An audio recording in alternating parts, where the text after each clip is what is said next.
I'm Tracy Osborne, and you're listening to the Daring Woman podcast. Imagine the story of a generation being altered by women who were empowered to live their truth and in turn can empower others to live theirs. It's time to rewrite the narrative. Hi, everybody. Welcome back to the Daring Woman podcast. I am your host, Tracy Osborne. With me today is Sara Schulting-Krantz, and we're going to talk about her story, which is definitely about as twisty and turny as the Grand Canyon, which is something that she also loves to participate. She is a Grand Canyon and wilderness guide, and I'm just like so jealous of that. But I'm going to, you know what? Yeah, I'm going to cut that out. That's okay. You can do whatever you need to do. I know. Okay. I'm just like rambling here. Okay. Anyway, so when Sara was just a teenager, she was raped and became pregnant. And we've talked about this on the show off and on, and also in some of the other stuff that we've done through Daring Woman. In a traumatic case like that, what do you do? Do you keep the baby? Do you give it up for adoption? Do you abort? What do you do? And Sara made the choice to keep her son, and which I think is absolutely fantastic and completely brave, being not only just being a teenager alone. So Sara, I'm going to bring you on and welcome to the show, and I'm going to have you tell us kind of what you went through back then. Thank you so much for having me. I was 17 years old, and when that happened. And, the level of betrayal that ensued, not only from going through this first experience, but also that came with it, mm-hmm. between, because I actually did file charges, but they wouldn't press the charges. And I think that, for me, being 17, especially back in, 1991, this happened in 1990, there was so much confusion around it, because it was like, well, why wouldn't, when people ask me like, well, why wouldn't you just abort? If this happened, why wouldn't you just abort your baby? And for me, it was, there was an inner peace where I just knew I just had to keep them for whatever it was. It was just this, I was just drawn to this energetic pull, as this woman who was now pregnant, well, young woman, 17, that was now pregnant to keep the child. And, the difficulty around the entire thing was that there was so many people that thought I was making the wrong choice. From my therapist at the time, I was born and raised Catholic, so I had a Catholic social service therapist who, I don't know if she thought she was trying to protect me or what, but she even had arranged for my child to be adopted out without me even knowing, without my knowledge or consent. And so when the whole story is so deep, because yes, I was pregnant. Yes, I chose to keep my child. I go into the hospital, I give birth, and then I find out not only is my child already, quote unquote, planned to be adopted, but they already had a foster family ready for him to go to. And I didn't even know that. And so the thing is, though, it was like I said, it was 1991. Right. And I was born and raised in a very small community back in the Midwest. And it taught me so much about using my voice, which also then leads me to where I am today. And so it was extremely traumatic. There are things that I still, think about, or that I work through when I'm on the trail, or when I'm having these conversations with people, even with you right now. The more that we talk about it, the more that we heal ourselves. And it doesn't mean that I need to go back and revisit and go over and over and over it. But hopefully the words help others, and in helping others and guiding others, it also heals yourself. And so that's why I've become so open and honest about what happened, because of that. Yeah, I know, right? It's like, how do people do that? How do people, it's crazy. And to think that the police wouldn't press charges on him, even though I had to get a restraining order and I had all of this evidence, they just didn't. It was one of those things where it was like, well, you just don't have enough evidence. You don't have the bruises. And I'm like, well, what about the internal bruises? What about the internal hurt and the internal pain, the internal abuse? that I'm What now about, having to work through. what about the pregnancy? you know? Well, that's what I mean. That's what I Yeah. But, back then it was, know. It was, I think that for so many people, they don't understand why you would choose to keep this child. yeah, Right. And I mean, really, that's like been my life though. People, it's kind of, it's so metaphorical of just my life. It was like the one step where people just, they don't get it. And I'm like, well, that's my choice. Don't judge my choices. And my kid is like the coolest freaking kid. And so, when I ended up having to confront this therapist, and she, this was in the time before cell phones, and so I gave birth and she didn't happen to be around, so I couldn't get in touch with her. And so then when I had to actually get in touch with her and say, I actually brought my child home, and she said on the other end, and I will never forget her words, you are ruining your life. That's what she told me. You are ruining your life. And if you choose to do something different and not keep him, let me know, because I've got stuff set up for you. that's I know. crazy. I mean, It's it sounds like crazy. she had the best intentions. Well, Uh, that's the thing. And people don't but understand that I forgive this whole process, because her intentions were there. And I know that as a mother and right, somebody that also protects people, I know that. Her intentions, however, were not my intentions. And exactly. so, and so we have to remember that judgment on others, um, it's their life. So I don't hold judgment on others. I don't have, my intention is always for the best intentions, but it's not to, it's also with the other person's intentions in mind. And Right. so there's this whole, and I'm sure religion comes into play here, and the time, and it was again back in the 90s. Um, and also then, I was going right into college. I literally gave birth in July and then entered college in, September. And I'm sure that it was like, how are you going to take all this on? I went to Madison, I went to a Big Ten university, and like, would just watch me, I'll do it. And I did. Sure. So there you go. Yeah. So People do, well, I guess back then people didn't do it all the time, but they do now. That's for sure. yeah. So, excuse me, goodness. Um, two questions. Mhm. One, I'm assuming your son knows the history. Yeah, we actually are creating a documentary right now, and it's in production, and he was interviewed in it. And so, yeah, he does. He knows his history. I have three sons. My oldest is now 28, and Okay. then I have an 18-year-old and a 13-year-old, and they all know. Okay. It was a big part of my past, and it it really coincidentally, not coincidentally, created my next trauma in life. There was a lot to that. There was, I mean, I and intimacy issues and all sorts of things that women get when and develop when Sure. they've been raped. And I didn't realize the extent of it because I was so young, and I just threw myself into my education and parenting and all the things. And fast forward, then I'm 40 years old and I'm in a marriage of 17 years, and I find out that my husband had been living a double life and had been having extramarital affairs with men. And so, I look back now and I can see how all of this progressed. And for me, it's been an amazing healing process. But then also, have figured out and found out so deep about who I am as a woman and a human being. Hmm. Um, and it's given me the gift of what I do today. So, Wow. yeah. Wow. Squash those intimacy issues, man. Work through those. For I real. right, for reals. It's like that's been one of the biggest things that I have been working on, especially then post the second trauma. And Yeah. it's been truthfully quite the journey, and one that I tell people all the time: do not sit in the toxicity. When trauma happens, work through it. This can be the biggest foundation for your own learning and growth. Right. Absolutely. And it has been for me. I freaking love who I am today. Freaking love it.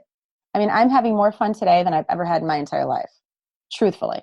That's awesome. That is Mm-hmm. awesome.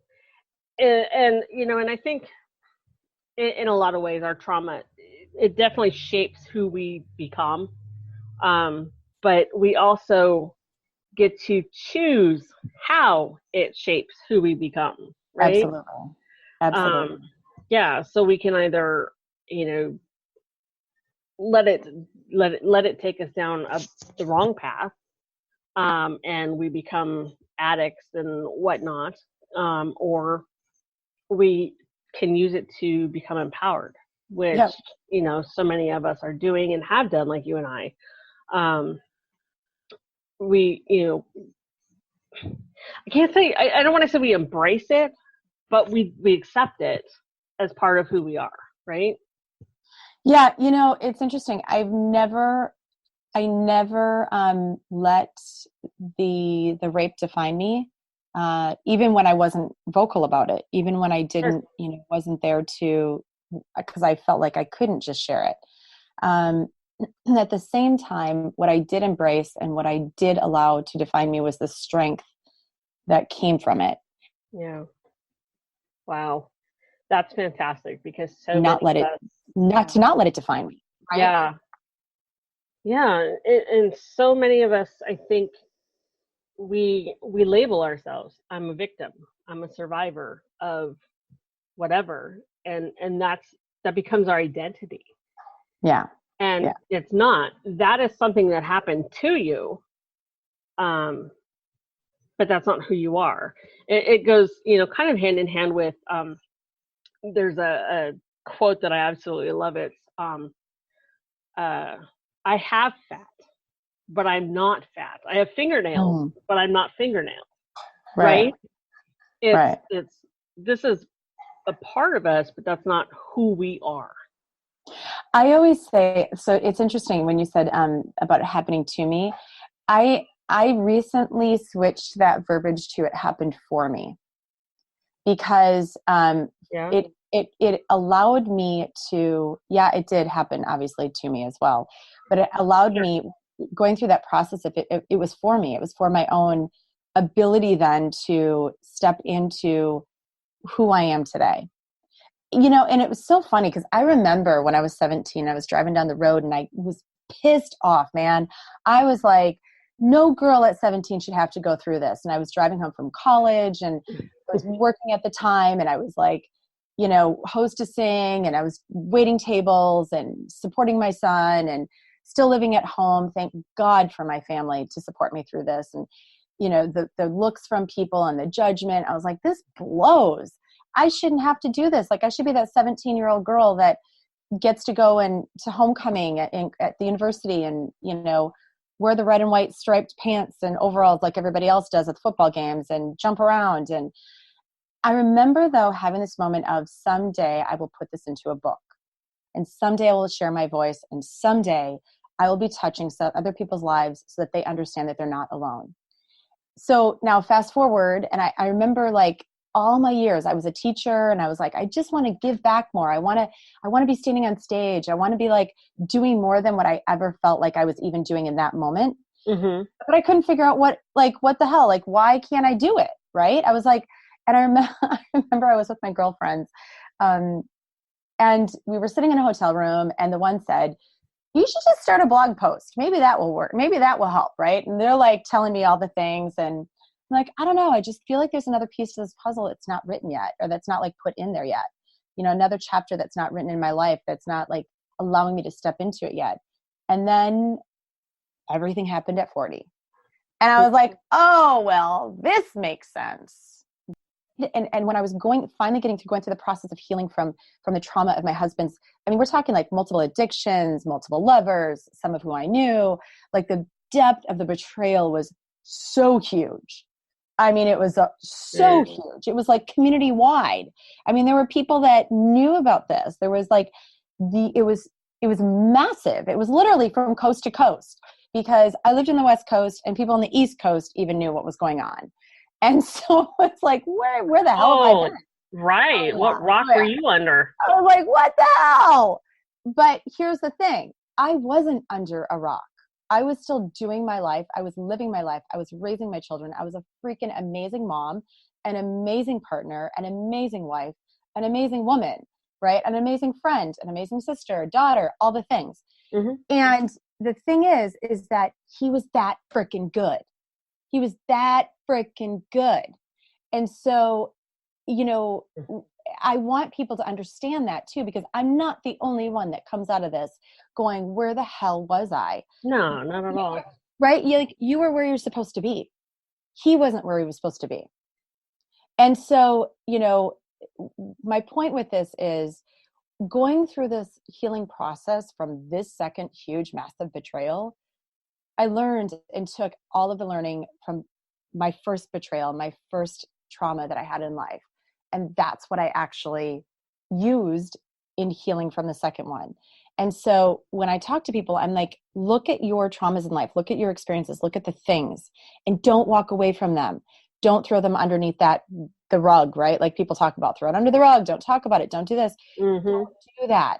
We have to embrace and to look at every single piece of it and to learn from it and to heal from it and to grow from it in order to actually live and actually live the way that we want to live. Absolutely. Yeah. Absolutely. God, I just can't imagine. Wow. Yeah. You want to hear the coolest part of this? Sure. Seriously, the coolest freaking part of this? Sure. The coolest freaking part of this is this. When this happened to me, it'll be 6 years ago this Thanksgiving, okay, that I found out. Thanksgiving Eve. This Thanksgiving, we are filming our documentary in the Grand Canyon over Thanksgiving, exactly 6 years to the day later. Nice. And the thing is that it was completely like, thank you, universe. Thank you, manifesting. Thank you, putting alignment and all the things together. Sure. You never get reservations at the bottom of the Grand Canyon. They don't let people film just like, oh yeah, go film a documentary in the Grand Canyon. It doesn't happen. Right. And so all of the people came together that needed to come together in order to create. So be inspired and learn and do what they need to do to go through their own life in a healthy way. That is fantastic. Right? I'm like, totally. That's so rad. I will be there. So rad. I will be there. I love the Grand Canyon. Okay, so as you know, as we get ready to wrap up here, I have a question because I'm on your website. What is with the heels? Everybody asks the heels. What's with the heels? And for those of you listening, okay, so she has pictures of her in all these different outdoor scenes, wearing red heels, and they're cute as heck. Right? She's wearing right. I think it's so amazing. Stiletto heels. Yep. Yeah, I post them on Instagram and my Facebook page and on my website. So that happened. I guess it was like 2 years out from finding out. I was running and I had people that were starting to question if, like, this is no joke, the judgment piece. Why wasn't a judgment piece? I was getting judged for like, oh, was she the guy in the relationship? Was she the, like, how, and I, no joke. Have to do that. Beats the hell out of me. I don't know. But then the other piece that I was questioned was, how can you guide in the Grand Canyon and like, where's your femininity? Like, it was this whole like juxtaposition for people. They couldn't, it was hard to understand for some people.